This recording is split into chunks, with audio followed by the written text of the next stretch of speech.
The last balloon has a quote in it that I absolutely loved. The episode itself is not too bad. This is the second segment of the fourth episode of the first season of the Rugrats reboot. And in this episode, Chuckie receives a balloon, and I'll talk more about the quote revolving around this in a moment. But he receives this balloon and he's told that it's the last balloon. And he suddenly thinks, well, if it's the last balloon, I have to protect it forever. And he realizes he doesn't know how to look after the balloon. So Tommy, Phil, and Lil try and help him, but then Chuckie becomes obsessed and paranoid and terrified that he's doing the wrong thing and the balloon's going to get away. And he has this anxiety dream.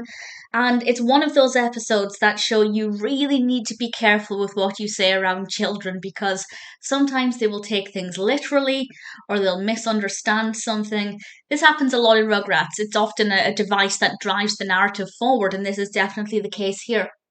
And I think it was not too bad. I like the animation of the balloon.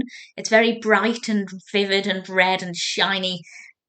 It would have worked just as well if it was any colour, but I don't know why, but when I imagine balloons, I think red is a pretty classic colour, and it worked very, very well. It was sweet. It's not my favourite episode, it's not the most interesting narrative, but at the same time, there wasn't anything about it that didn't work. And as I said, there is a quote that I love, so I will now tell you the quote. And Chuckie says, "How did giving that lady turnips turn into the worst day of my life?" I don't know why I found it so amusing, but I absolutely loved it. He was shopping with his father and he was holding onto the turnips.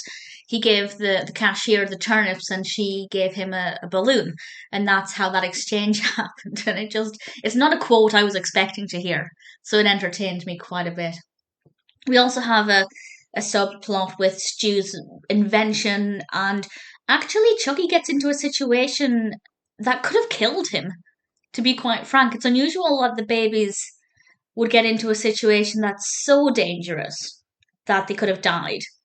But actually, this is exactly what could have happened here.